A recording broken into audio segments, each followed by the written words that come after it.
this computer. Okay.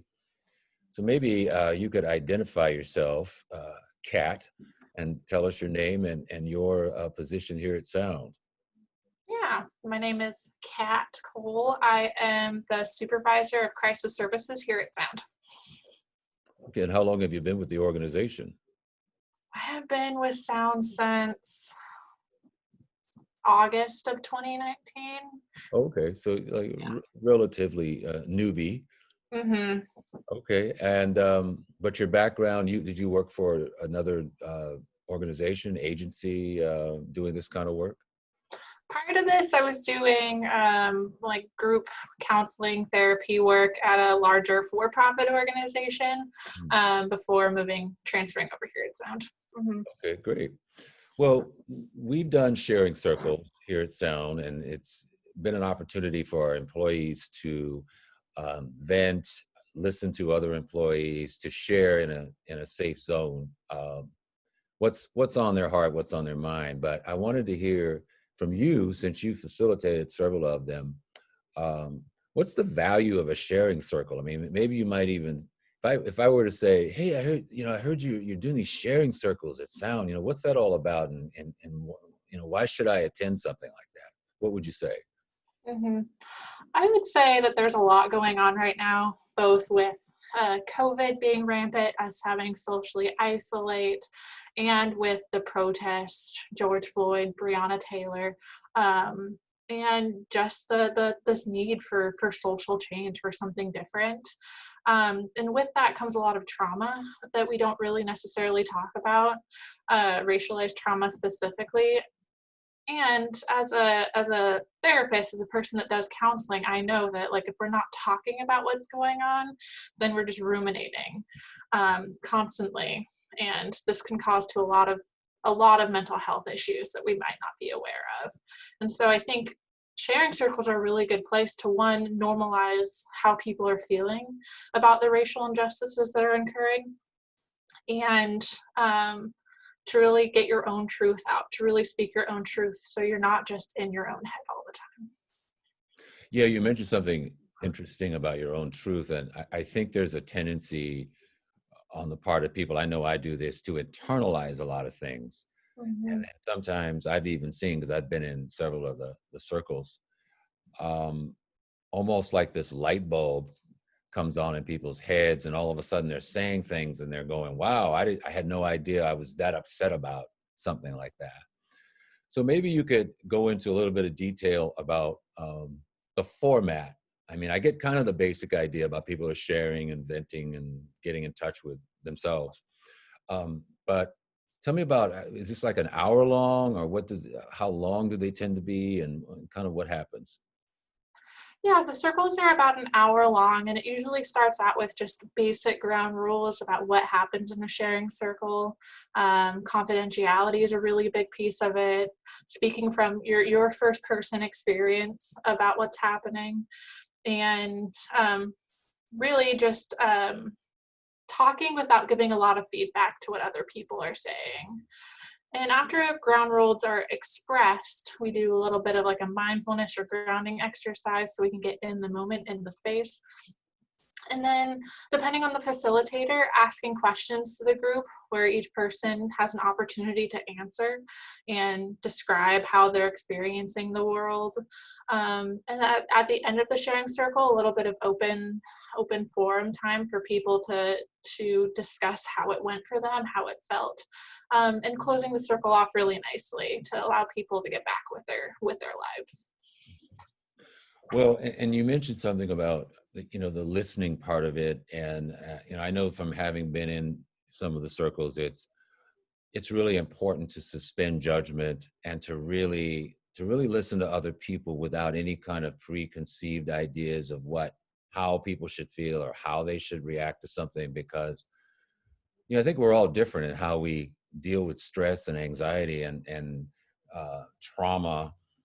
And I remember, especially with some of the early circles, that sometimes there were people that didn't say anything for the first half hour or so. And then finally, Mhm. it was like they were processing, and then they moved to that safeness in their own being where it was okay to say something. So what I like about it and the way you do it is that there's not this feeling of pressure, like, okay, I'm in this circle, I have to say something. Because it is a process getting in touch with how you're feeling. Absolutely. Yeah. Absolutely. I really do believe that having like no pressure to speak is really helpful for people, because in the spotlight, I feel like we tend to say things just to um, feel like we're impacting the conversation. But I want to get across that you're impacting the conversation just by being there, being present, actively listening to your peers. Well, and that's the first step. I think, especially in the workplace in particular, you know, we're professionals. There's a certain culture, of course, in an office, and you know, certain things are cool and certain things are unacceptable, and whatever. Just like we have dress codes and kind of rules of behavior. So I think it's hard for sometimes for people to think, okay, I'm going to come to work with these things that I'm going through and have it spill out into the workplace. But I think the key to the sharing circle is that it is that zone where you can step away from your desk and go into an area where people are being supportive and just listening and not passing judgment on what you might say or your behavior. I totally agree with that. And if people do have more to say after the circle, what I love about sound is that there's this whole department, diversity and inclusion, that people can send an email to with like further questions or insights, or even if they have feedback about the sharing circles. And you all are super responsive and Oh, great. Yeah. we try to be. Well, now as a facilitator, what you know, what are you getting out of it? I mean, I know you're engaged, and I know you're getting something out of it on some level, but as a facilitator also, you're also responsible for facilitating, right? And so part of your focus has to be on making sure that things are moving along and all that. But what kind of rewards or satisfaction do you get out of doing that kind of facilitation? So many things.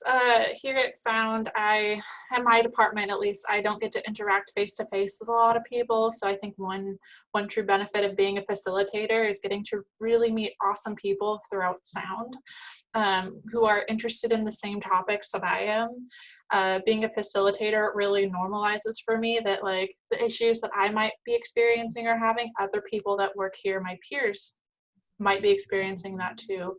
And I can articulate that because as a facilitator, I'm also a participator. Um, it really truly gives me the experience of unity and connection with other people at Sound. Now you